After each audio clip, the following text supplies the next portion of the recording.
lição de hoje: Sociologia e Geografia. Roda a vinheta.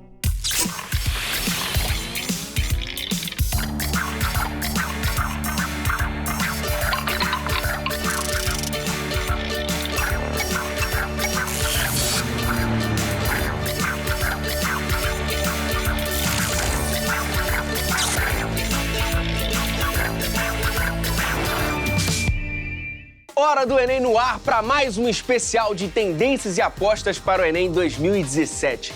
Hoje a gente fala de geografia, mas antes vamos dar o mapa da mina dos conteúdos de sociologia. É ou não é, professor Wallace Ferreira? Grande lance. Seja bem-vindo. Obrigado, querido. Professor, eu sei que você deu uma olhada no Enem dos últimos anos. Cá entre nós, como tá? Mudou alguma coisa? Olha, eu até acredito que a prova do Enem, observando as anteriores, ela é mais conteudista nos últimos anos que há uma década atrás. No entanto, todas as questões, principalmente de ciências humanas, requerem por parte do candidato a interpretação. Então é muito importante olhar o enunciado, ler o enunciado com calma, seja um texto, seja uma imagem, e perceber na pergunta qual a relação daquela pergunta com o enunciado. E aí sim o candidato vai poder chegar ao gabarito e a resposta correta. Porque as distratoras, ou seja, aquelas opções que são incorretas, normalmente tratam de questões que a princípio são verdadeiras, mas que não têm a ver com a pergunta. Por isso é fundamental o candidato atentar para a relação da pergunta com o enunciado para chegar à resposta certa. E quais são as tendências e apostas para esse ano? Nos últimos anos, tem caído algumas questões sobre relações étnico-raciais, tanto no caso do Brasil como no exterior, principalmente no caso dos Estados Unidos. Também tem caído algumas questões sobre trabalho, é um foco importante para o candidato. Também tem caído algumas coisas sobre indústria cultural. Então são três aspectos, três temas grandes da sociologia que têm aparecido. Agora, a ideia de direitos humanos, e especialmente os direitos civis, são os direitos de liberdade, direito de ir e vir, liberdade de expressão, liberdade de pensamento, tem caído recorrentemente, né? Tem norteado a prova de ciências humanas, especificamente a parte de sociologia. Então bora ver isso na prática numa questão? Vamos, claro. Bora lá? Olha, nós trouxemos aqui a questão 24 da segunda aplicação da prova azul de 2016. É uma questão que fala sobre a favela, sobre a temática favela. É uma questão que traz uma visão preconceituosa, uma visão de como a favela é vista por meio de um estereótipo, muitas vezes negativo. E a questão vai vai pedir exatamente qual a consequência disso. Então é importante que o aluno leia, frise bem o que está nesse enunciado, né? E observe aqui alguns trechos que vão reforçar essa ideia de estigma presente na construção do texto. Por exemplo, a favela é vista como um lugar sem ordem, capaz de ameaçar os que nela não se incluem. Então, nitidamente, já mostra que, quando a questão foi elaborada, está reforçando aqui um aspecto de direitos humanos, mostrando como essa é uma visão negativa a respeito da favela. Isso vai ser reforçado em trechos como representações previamente formuladas pela sociedade, ou seja, você percebe que o enunciado já está criticando essa visão equivocada sobre a favela. E, por fim, aqui nas representações inventadas a respeito da favela. Então, a questão propõe ao candidato essa compreensão, por isso o enunciado é muito importante, o texto que traz a questão é muito importante, mostrando como ela envolve a necessidade do aluno estar atento à linha de direitos humanos que vai ser defendida aqui. Ou seja, a consequência dessa visão negativa sobre a favela, sobre as pessoas que moram ali, é exatamente a fragmentação de uma visão que é mais verdadeira sobre as favelas.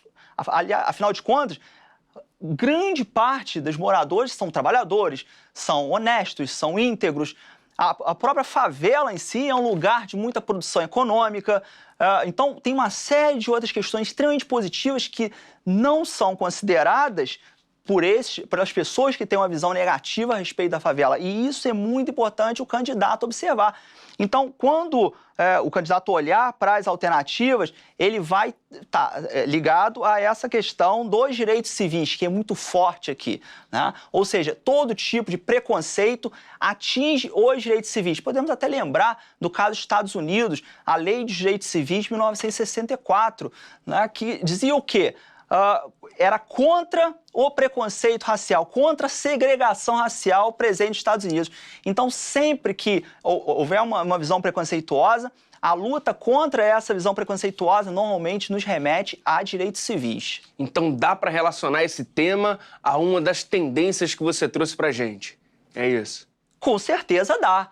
Afinal de contas, a gente observa que a favela é um lugar composto em grande parte por pessoas negras. No caso do Rio de Janeiro, especificamente, muitos negros e muitos imigrantes que vieram para a área mais urbanizada, para a área mais desenvolvida ao longo da década de 50, década de 70, dos anos 90, ou seja, uma migração muito forte vindo do Nordeste. Então, a gente pode dizer que as favelas, em grande parte, são áreas compostas tanto por pessoas negras como pessoas de origem nordestina. Inclusive, a redação faz um papo reto com os direitos humanos e direitos civis, né? Com certeza. Veja bem, quando nós pegamos e observamos os últimos temas de redação, em 2015 a gente teve o tema persistência da violência contra a mulher. Em 2016, uma prova falava sobre intolerância religiosa e na segunda aplicação sobre o combate ao racismo. São 3 temas que têm tudo a ver com direitos civis. Por quê? Todo tipo de preconceito ou violência atinge diretamente a liberdade, que é o principal, que é o centro dos direitos civis. Liberdade de ir e vir, liberdade de pensamento, liberdade de expressão. Ou seja, tudo isso é atingido, no caso da mulher, quando incide sobre ela ações violentas, até alguns casos de cárcere privado, né? E no caso, a liberdade religiosa é atingida, né, quando há ações de violência contra as minorias religiosas e também na questão racial, quando há ações violentas, porque qualquer ato de racismo, todo tipo de discriminação racial já é uma violação ao direito civil, é uma violação à liberdade de ser de cada um. Mais alguma coisa a ressaltar, professor? Sim, tem uma coisa muito importante que é a respeito do funk, uma discussão que apareceu recentemente sobre a criminalização desse fenômeno cultural. Isso nos faz pensar, nos faz lembrar o preconceito do samba, lá no início do século XX, quando pessoas eram presas por ter um pandeiro na mão. Quer dizer, uma coisa que mostra exatamente como essa lógica do preconceito em cima da produção cultural que começa na favela, ainda se repete, né? Quer dizer, de uma forma diferente ainda se repete. Agora, relacionando com a indústria cultural, a gente observa que esse lado mais preconceituoso e de rompimento ao direito civil da liberdade da produção musical, a gente tem aí o funk que se tornou produto da indústria cultural, está em todos os lugares, está em todas as lojas, está na grande mídia, mas mesmo assim, se tornando produto da indústria cultural, padronizada, massificada, ainda recai determinado preconceito sobre ele. Então, vejamos como é que a sociedade, por um lado, avança nesse perfil capitalista, entrando na lógica de mercado, mas ainda surge na sociedade uma visão muito preconceituosa sobre algumas coisas. Professor, estamos a poucos dias do Enem 2017 e tem gente que ainda precisa dar uma revisada. E aí, qual o seu conselho? É muito importante relacionando a questão anterior sobre favela, a gente pensar que a favela também é um lugar de muita informalidade, ou seja, observemos o tema trabalho presente na nossa questão. E aí a sociologia contribui muito fortemente com 2 autores clássicos, o Marx e o Weber. O Marx tem caído em questões anteriores uma ideia que o aluno precisa ter em mente, a importância do trabalho no pensamento Marx, quer dizer, começa no trabalho toda a lógica produtiva de todas as sociedades cuja marca central foi o antagonismo de classe. No feudalismo, o senhor feudal e o servo, na escravidão, o senhor e o escravo, e no capitalismo, o burguês e o operário. Então, a ideia de produção, a ideia de trabalho, o aluno deve ter em mente para resolver alguma questão do Marx. Já no caso do Weber, o Weber procura compreender, é um autor da sociologia compreensivo. E aí o que acontece? Ele procura entender o capitalismo, que é o lugar do trabalho livre, que é a principal característica do capitalismo, a partir da ética protestante calvinista. Ou seja, o calvinismo de João Calvino, lá do século XVI, trouxe toda uma ética voltada para o trabalho. Isso começou na Suíça, foi para outras partes da Europa, inclusive a Inglaterra, e chegou aos Estados Unidos, ajudando fundamentalmente no desenvolvimento dos Estados Unidos, especialmente do Norte. Então, essa ideia do desenvolvimento do capitalismo a partir de uma cultura voltada para o trabalho é muito importante para o aluno entender. Inclusive, a gente percebe que esse desenvolvimento para o trabalho que marca a sociedade norte-americana é diferente da lógica desenvolvida no Brasil. É importante observar isso. Vejamos, escravidão. A lógica da escravidão rompe, não tem nada a ver com o trabalho livre, que é esse modelo fundado nos Estados Unidos.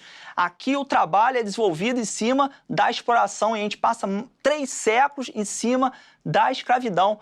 E essa é, inclusive, a origem do preconceito racial existente na sociedade brasileira. O fato de termos tido 3 séculos de escravidão. Então vejamos como as questões, como vários temas se relacionam e podem estar ligados a essa temática sobre favela. Sem contar que conversa com a história e muitos outros conteúdos, né? Tudo interdisciplinar. Não tenha dúvida, por isso prova de ciências humanas, interconectando todas as disciplinas. Professor, muito obrigado mesmo por toda a ajuda, viu? Volte sempre. E a gente continua a revisão de ciências humanas falando agora de geografia. E com duplo reforço dos professores Luiz Mion e Diomário Júnior. E aí, professor? Bom, beleza? Tranquilo? Seja bem-vindo mais uma vez, É isso, professor. tá de volta. Vem cá, vocês trouxeram as tendências para a prova de geografia pro Enem desse ano. E aí? Eles vão começar, né, por geografia urbana, né? Tema importante pra caramba. Aparece em praticamente todos os vestibulares e no Enem não vai ser diferente. Perfeito. Assim como questão ambiental, geografia urbana, um pouco da questão da dinâmica da população, são temas que são recorrentes dentro da prova. Então, bora ver a questão? Vambora, vamos nessa. Vamos lá. É a questão 26 do Caderno Azul de 2014. A primeira coisa que o aluno ele tem que estar atento, né, que o fato é que hoje a maior parte da população brasileira vive em cidades. E aí, por conta disso, né, essas pautas no que diz respeito à forma como as cidades se organizam, a forma como elas estão estruturadas internamente, é algo que aparece pra caramba. E essa questãozinha aqui, né, trabalha com uma visão um pouco mais ampla do processo, por isso que a gente escolheu ela. Então, ó, mapinha aqui, bota a região metropolitana de Belo Horizonte e os fluxos populacionais que acontecem dos seus municípios vizinhos em direção à capital. O que o aluno tem que estar atento? Ó, ali embaixo, pequenininho, mostrava, ó, o saldo considera apenas as pessoas que se deslocavam para o trabalho e retornavam aos seus municípios diariamente. Então ele botou para você um mapa do movimento pendular, ele botou um mapa para você de uma dinâmica migratória e aí ele vai te cobrar qual o processo que explica por que essa dinâmica está ocorrendo. E o que o candidato precisava saber para acertar essa questão, professor Diomário? Mais ou menos o que o Luiz colocou. Bem claro pra gente. Quando ele deu a dica para ler o que está aqui na nota, porque normalmente o aluno olha o mapa e esquece de ler pequenos detalhes. Porque ele está mostrando que o sentido do fluxo, qual o objetivo. E toda essa explicação do Luiz fortalece justamente esse sentido. Como a Belo Horizonte tem uma centralidade. Como a cidade principal, ela vai o quê? Gerar interferência nos municípios ao redor. Então, perfeita a fala dele, completa tranquilamente essa perspectiva urbana, né, da discussão. E de que modo esses assuntos podem aparecer? Bom, a geografia urbana, né, pode aparecer para o aluno atrelado, né, às questões de problemas ambientais, que a gente vai ver mais à frente. Sim. Pode falar sobre segregação socioespacial, né, a questão de como as áreas do interior da cidade são delimitadas em áreas mais ricas, áreas mais pobres, especulação imobiliária. E é claro, se hoje a maior parte da população no Brasil vive nas cidades, é algo que faz parte da extrema maioria dos candidatos, né, das pessoas que estão fazendo as provas. Então é algo que o aluno ele tem que ir atento para todas essas questões e, lógico, sempre atento aos detalhes daquilo que está sendo mostrado. A charge, o mapa, o texto não estão ali para enfeitar, né? Eles merecem atenção e tem que estar ligados nisso daí. Também é importante completar a questão do deslocamento, da mobilidade urbana, que é um outro fator importante. Você tem que pensar que o sistema de transporte está caótico em tudo quanto é cidade. Não só aqui no Brasil, como no exterior também. Então, as possibilidades, as alternativas que nós temos também são questões que às vezes aparecem dentro do Enem. Então, são importantes pensarmos em qualquer vestibular também. E essa questão traz um mapa. Qual é a melhor estratégia para lidar com o mapa? Tirando esse olharzinho ali no rodapé, as letrinhas do rodapé. Bom, primeiro, ver o título do mapa, e isso para qualquer mapa. É mapa mundi, título, para saber do que ele se trata. Ele já botava aqui, ó, região metropolitana de Belo Horizonte. Então, eu já sei do que eu estou olhando. E a legenda, né? Então o cara tem que estar atento, né, para o título do mapa e para a legenda do mapa, para ele poder ser capaz de interpretar as informações que estão ali de maneira correta. Então, apareceu o mapa, o aluno tem que... Primeira coisa, do que se trata e o que está representado ali. Posso usar um Waze na prova, professor? Eu acho que nesse momento ainda bem claramente não, mas podemos pensar sim, que como o Luiz colocou pra gente, o que o mapa? O mapa dialoga com a gente, ele fala, ele te dá as informações. Se está mostrando a cidade, a problemática urbana tem que estar o quê? Em evidência. Se é um mapa que mostra vegetações, você já começa a discutir o quê? Um outro tipo de assunto. Então é importante entendermos o seguinte, o mapa, ou qualquer imagem, ou qualquer tabela, ela dialoga, ela tem uma informação. Ninguém coloca essa imagem ou essa tabela à toa. Então, vale a pena. E globalização, podemos apostar nesse tema? Cara, globalização aparece sempre, né? Ainda mais que as cidades, elas estão atreladas a uma dinâmica global. A gente fala aí de rede urbana, mas as cidades globais são ponto nisso. O Brasil tem cidades globais importantes, como Rio de Janeiro, São Paulo. E aí, claro, né, a cidades como Tóquio, Nova York, logicamente, quando a gente vai falar de globalização atrelado às questões urbanas, atrelado às questões migratórias, esse ponto vai aparecer. Então eu posso sim, né, usar essa temática para mostrar como o mundo está interconectado através desses centros urbanos. É uma aposta sua também, professor? Globalização? Sempre. Até porque o mundo está globalizado em todos os aspectos. Econômico, social, político. Ou seja, a partir da globalização eu consigo entender como eu vou discutir o meio ambiente no mundo, como eu vou discutir os fluxos econômicos, como os blocos se constituem. Quer dizer, então, a globalização não é simplesmente pensar que esse termo fecha, ele amplia o debate geográfico. Já discutimos geografia urbana e agora é meio ambiente. Bora? Vamos? Estamos nessa. O caminho é esse. E aí, qual a importância de se falar em meio ambiente? Hoje, o meio ambiente acaba sendo um debate central em todos os conteúdos que você discute dentro da geografia e até fora da geografia mesmo. Não importa a carreira que você trabalhe. A questão é a preocupação com a qualidade ambiental, com a emissão de gases e outras coisas, norteiam tudo. A qualidade da vegetação, se você controla, quer dizer, tudo isso norteia o debate ambiental hoje. Então, bora ver isso na prática? Vamos. Bora. Temos uma questão, não temos? Temos. É a questão 18 da primeira aplicação de 2016, Caderno Azul. Bora lá. Essa questão aborda o quê? A Conferência de Kyoto. Qual é a nossa preocupação com a conferência? Discutirmos justamente a questão da emissão dos gases. Mas vamos fechar só nela? Não. Porque quando você discute Kyoto, você tem que pensar o que está acontecendo no mundo em relação à questão ambiental. Emissão é importante, controle, mas o que eu faço hoje que vem se discutindo que é importante? Desde o ano passado, dentro da Europa, há uma preocupação clara com a diminuição de carros movidos a combustível fóssil. A proposta, inclusive, dentro da União Europeia é que 2040 evitar esse tipo de carro circulando pelo seu espaço. Então, eu acho que isso é uma referência para pensarmos para além simplesmente do protocolo. Mesmo a conferência recente, onde o governo americano, uma posição muito assim conservadora, resolveu sair, mas isso é um dado muito específico. Muito recente. É recente. Temos que lembrar o seguinte, essa prova do Enem são questões pré-testadas. Não deu tempo para os elaboradores tocarem nesse ponto. Agora, tem que se discutir sim. O que representa essa emissão, o que representa esse controle, as alternativas de combustível que vem acontecendo por aí, a preocupação com o desmatamento também, quer dizer, ampliar esse debate ambiental. Até porque para o aluno, né, geralmente ele fica muito angustiado de ter que estar devorando absolutamente tudo que está acontecendo no mundo. E aí, é claro, né, quando a gente vai falar sobre ele estar atento sobre quais são os principais fatos que estão acontecendo, isso ajuda ele para fazer sua prova de redação e tal, mas não vai aparecer. O Enem ele vai cobrar de você estar atento de quais são os processos que estão acontecendo, mas principalmente quais são as bases que colaboram para essa discussão. A gente falou sobre questão urbana, né, como é que isso pode aparecer no que diz respeito aos problemas ambientais?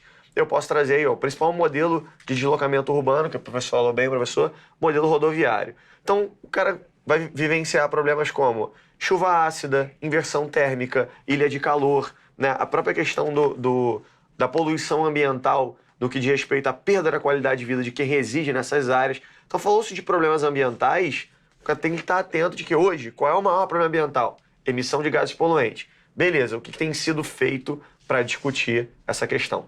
Até que ponto a gente tem que estar atento a essas tendências novas? Eu acho que as tendências novas, quando nós estamos estudando uma prova como o Enem, é pensar que essas tendências novas até o final do ano passado, no máximo no início do ano. Porque o que passa a acontecer a partir de maio, junho, não tende mais a cair. né? Você tem que pensar que a noção do processo, ela transcende, né, a questão do atual. Você vai entender tudo o que está acontecendo em relação à questão ambiental, né, e volta à questão do desmatamento que atinge tanto o urbano quanto o espaço agrário. A expansão da fronteira agrícola é um fator preocupante também em relação ao desmatamento e tem um impacto ambiental, né? Mas, assim, é pensar nessa estrutura. Você conhecendo bem essa estrutura, você pode trabalhar, inclusive, caso ocorra, que é muito fora da curva, algo bem mais recente. Mas, normalmente, o referencial vai ser o quê? Até 2016, em relação às questões. Além desses, apostam em algum outro assunto? Eu tenho, que eu acho que o aluno ele tem que estar muito preparado, que é uma questão global também, que é a questão do controle migratório. Migração é um tema que aparece sempre, e a gente está vendo aí, né, hoje, as tensões surgindo dentro da União Europeia no que diz respeito a essa livre circulação de pessoas, né? É uma vez que eu tenho áreas em crise ao redor do mundo, como a Síria, né? Problemas que acontecem no norte da África, no continente africano, terrorismo. E aí, é claro, né, esses fluxos populacionais que são gerados a partir desses conflitos, a partir dessas questões de caráter econômico, político, ele gera todo um novo debate sobre quem pode ou não circular e como pode ou não circular ao redor do mundo. E aí, Diomário, mantém a aposta ou tem alguma outra? Fortaleço essa aposta, essa proposta e penso também na geografia agrária, que historicamente sempre aparece muito no Enem. E muito relacionado à questão da tecnologia, como o avanço, a modernidade do Revolução campo. Verde. Que aí você pensa a ideia de revolução verde, transgenia, e isso afeta, inclusive, a qualidade de vida das pessoas. Então, são pontos que estão sempre correlatos, né? Então, quer dizer, esse processo migratório, essa questão do espaço agrário tem que ser discutido e problematizado, principalmente no nosso país, porque ele é um fator importante para eu entender como o Cerrado diminui, o que vem acontecendo em relação à região amazônica, que é uma área de expansão do território brasileiro. Então, são reflexões importantes nesse momento. E como aproveitar esses últimos dias para dar uma revisada? Foco no Brasil, né? O Enem, ele é uma prova que, essencialmente, coloca o Brasil dentro de todas as pautas, né? Como ele é uma prova de caráter nacional, o Brasil ele sempre tem esse protagonismo nas questões. Então, quando a gente vai discutir questão relacionada a desmatamento, problemas ambientais relacionados à agricultura, da realidade brasileira, problemas relacionados às questões econômicas, migratórias, dentro da realidade brasileira. É claro que aparecem as questões de como os temas geográficos estão ao redor do mundo, mas necessariamente na prova do Enem, o Brasil é o grande foco. O Brasil, né, é o grande personagem que está aí encabeçando todos os processos da geografia. Então, se o aluno diz assim, caramba, quero estudar, beleza, então pegue todos esses temas para olhar dentro da perspectiva nacional. Diomário? Aí utilize o mapa, espacialize isso. Pegue as múltiplas divisões que nós temos do espaço brasileiro e os reflexos econômico, social, ambiental, que eu acho que dá uma base bem concreta de análise para ele. Luiz, muito obrigado mesmo pela agradeço ajuda. o convite. Professor Diomário, Valeu. muito obrigado mesmo, viu? Um bom estudo, né? É isso Boa sorte aí. para vocês aí. Estamos torcendo aqui. Estamos todos torcendo. E aí, pronto pro Enem? Vai lá em youtube.com/TV Escola. Tem vários professores com pontos de vista diferentes te ajudando a mapear os assuntos mais cobrados no Enem. Tá bom? Até mais!